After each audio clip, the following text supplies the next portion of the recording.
ചാക്കോച്ചാ, എന്താ ഇരുട്ട് നിന്ന് കളഞ്ഞ്? ആ ഗ്ലാസ് കുപ്പിയൊക്കെ അതുപോലെ തന്നെ ഇരിക്കുന്നല്ലോ. ഓ, ഒറ്റയ്ക്കിരുന്ന് കുടിക്കാൻ ഒരു രസം തോന്നുന്നില്ല. ശവ അടക്കമൊക്കെ കഴിഞ്ഞു. അപ്പച്ചന്റെ ഭാര്യ വല്ലാതെ ദുഃഖിക്കുന്നുണ്ടോ? ചാക്കോച്ചന്റെ മനസ്സിൽ നിന്ന് അവളങ്ങോട്ട് വിട്ടു പോകുന്നില്ലല്ലയോ? അവൾക്ക് എത്ര കുട്ടികളുണ്ട്? 2 കുട്ടികളുണ്ട്. പക്ഷേ പ്രസവിച്ചാണെന്ന് തോന്നത്തില്ല. വളരെ ശരിയാണ്. ചാക്കോച്ചൻ അവളെ അങ്ങ് വല്ലാതെ ഇഷ്ടപ്പെട്ടല്ലയോ? ഏയ്, അങ്ങനെയൊന്നുമില്ല. എനിക്കൊന്ന് ഉറങ്ങണം. ചെന്നാട്ടെ നമ്മുടെ ഡ്രൈവറെ വരാൻ പറ. വേണ്ട, ഞാൻ എന്റെ വണ്ടിയിൽ പോയിക്കോളാം. ഇവിടെ കങ്കാണി, താൻ കൂടി ഇദ്ദേഹത്തിനൂടെ നമ്മുടെ ഗസ്റ്റ് ഹൗസിൽ പോയിട്ടു. പിന്നെ ഞാൻ വരുന്നില്ല. വേണ്ട, എനിക്കൊന്ന് കുളിക്കണം. ശരി.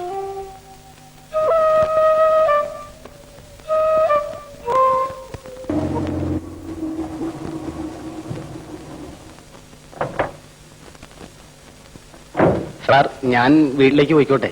സാറിന് വല്ലത് ആവശ്യമുണ്ടെങ്കിൽ വാച്ച്മാനോട് പറഞ്ഞാൽ മതി.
എന്തിനിവിടെ വന്നു?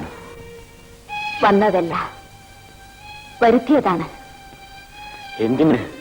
മുതലാളിമാരുടെ കിടക്കമുറിയിൽ പെണ്ണിനെ കൊണ്ടുവരുന്നത് എന്തിനാണെന്ന് ഞാൻ പറയാതെ തന്നെ അറിയാൻ വയ്യേ.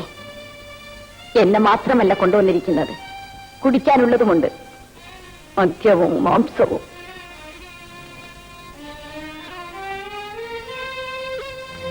നിന്റെ ഭർത്താവിന്റെ ശവപ്പെട്ടിയുടെ പുറത്തു വീണ മണ്ണിന്റെ നനവ് മാറുന്നതിന് മുമ്പ് നീ ഇതിന് തയ്യാറാകരുതായിരുന്നു. മനസമാധാനത്തോടു കൂടിയാണ് ഇന്ന് ഞാൻ വന്നത്. എന്റെ കെട്ടിയോൻ വീട്ടിൽ ഉണർന്നിരിക്കുന്നില്ലല്ലോ.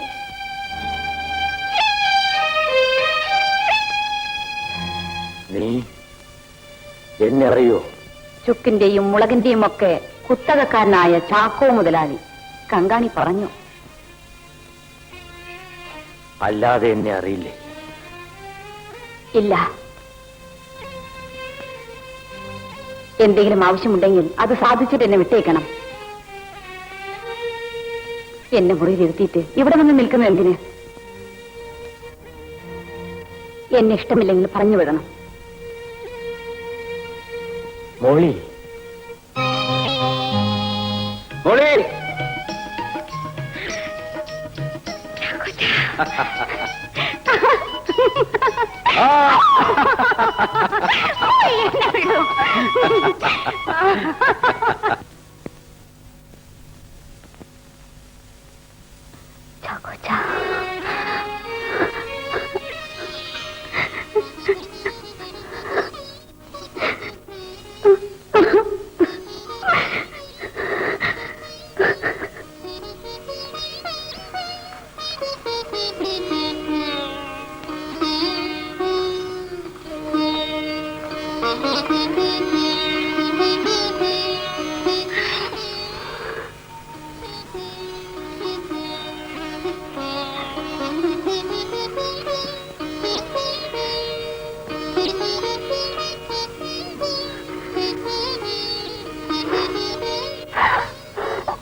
വീർപ്പിന് കുടിക്കണം.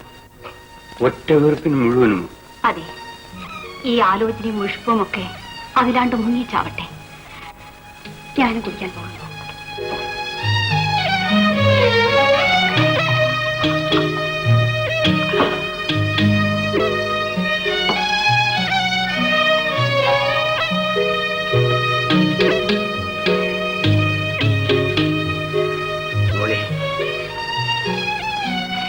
നീ എന്നെ ഓർക്കാറുണ്ടായിരുന്നു? വല്ലപ്പോഴുമൊക്കെ. 2000 രൂപയ്ക്ക് വേണ്ടി മറ്റൊരുത്തിയെ കെട്ടിയ എന്നോട് നിനക്ക് ദേഷ്യമുണ്ട്? ഇല്ല, എന്നെ കെട്ടിയിരുന്നെങ്കിൽ ചാക്കോച്ചന് ഈ നില വരുമായിരുന്നു. മോളെ, നീ എങ്ങനെ ഈ നിലയിലായി? ജീവിതം ഇങ്ങനെയൊക്കെയാണ്.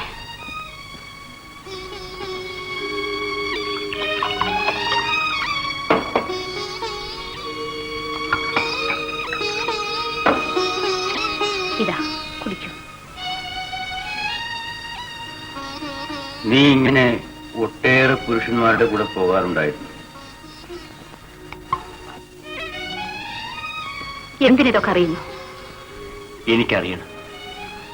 പറയില്ല. നിന്റെ ഭർത്താവിനെ നീ സ്നേഹിച്ചിരുന്നില്ലേ? സ്നേഹിച്ചിരുന്നു. സ്ത്രീധനം കൂടാതെ എന്നെ കെട്ടാൻ തയ്യാറായ ആ മനുഷ്യനോട് ജീവന തുല്യം സ്നേഹമായിരുന്നു. അയാൾ നിന്നെയും സ്നേഹിച്ചിരുന്നു? സ്നേഹിച്ചിരുന്നു. എന്നിട്ട് അയാൾ കൂടി അറിയേ മത്തായിയുടെയും അയാൾക്ക് സൽക്കരിക്കേണ്ടവരുടെയും മെത്തയിലേക്ക് നീ പോയി, അല്ലേ? ഞാൻ പറഞ്ഞു കഴിഞ്ഞു, ഇതും ഒരു ജീവിതം.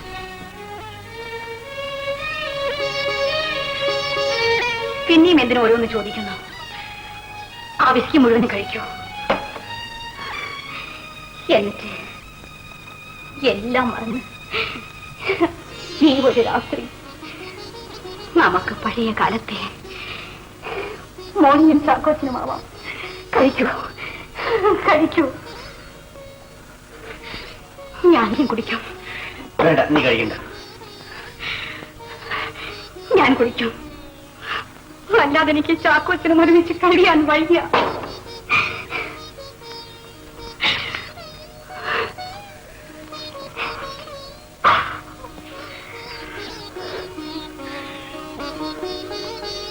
മോളി, നിന്നെ ഞാൻ ഓർക്കാത്ത ദിവസങ്ങളില്ല.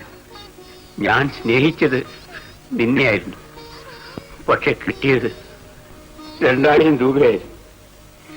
അവളിൽ എനിക്ക് 3 കുട്ടികളുമുണ്ട്. പക്ഷേ ഒരു പക്ഷേ എനിക്ക് കേൾക്കണ്ട. എന്റെ പഴയ ചാക്കോച്ചനെ എന്റെ മുൻപിൽ ഞാൻ കാണുന്നു. എന്റെ ഭർത്താവ് മരിച്ച ഈ ദിവസം എല്ലാം വന്ന് ഈ ശരീരത്തിൽ കെട്ടിപ്പിടിച്ച്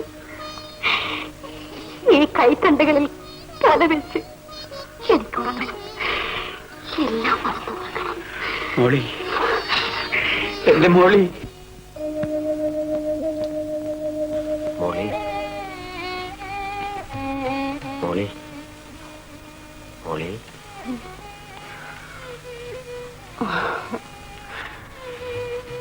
ഞാൻ കുറച്ചു നേരം കൂടി എന്റെ ചാക്കോച്ചന്റെ അടുത്ത് കിടന്നുറങ്ങട്ടെ.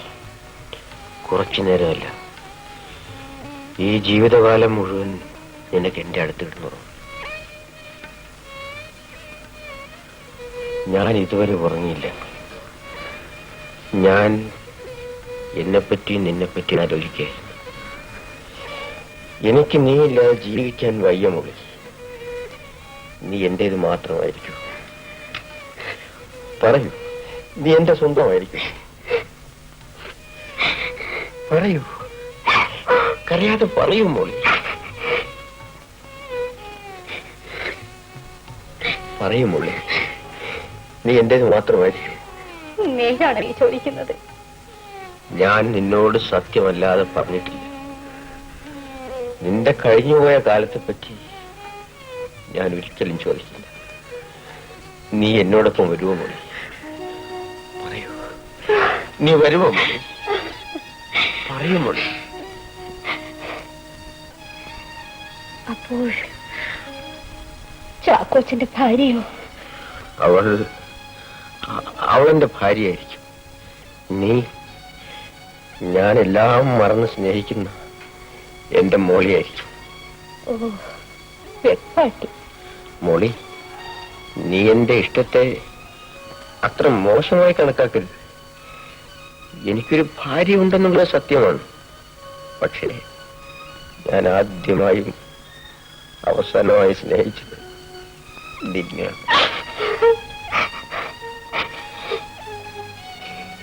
എനിക്ക് 2 കുട്ടികളുണ്ട്. അവരെ ഞാൻ എന്റെ കുട്ടികളായി കണക്കാക്കും. പറയൂ മോളി, നീ എന്റേത് മാത്രമായിരിക്കും. പറയൂ മോളി. മോളി, ഞാൻ എന്നെന്നും എന്റെ ചാക്കോച്ചന്റെ മാത്രമായിരിക്കും. മോളി, നമുക്ക് ഉടനെ തന്നെ ഇവിടുന്ന് പോകണം. ഒന്നും ആലോചിക്കാനില്ല. വരൂ, പോകാം.